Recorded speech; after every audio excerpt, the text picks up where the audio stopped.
इंतकाम की आग में जलती इसराइली फोर्सेज ने मजलूम फलस्तीनियों पर मजालिम के पहाड़ तोड़ दिए। इसराइली हमलों में शहीद फलस्तीनियों की तादाद 2000 से जायद हो गई। इसराइली फौज फलस्तीनियों की नस्लकुशी पर उतर आई है। इसराइली फोर्सेज के हमलों में शहीद फलस्तीनियों की तादाद 2215 हो गई। गजा से नकल मकानी करने वाले 3 काफिलों पर इसराइली तैयारों के हमलों में मजीद 70 फलस्तीनी शहीद जबकि सैकड़ों जख्मी हो गए।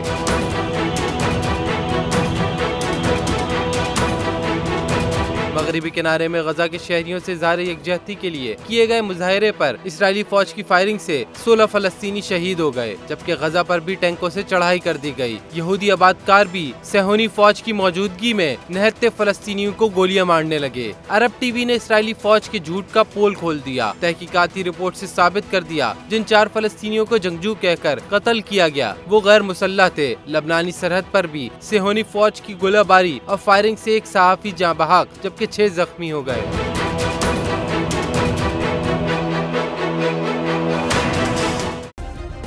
सब्सक्राइब करें और बेल दबाएं ताकि कोई खबर रह न जाए।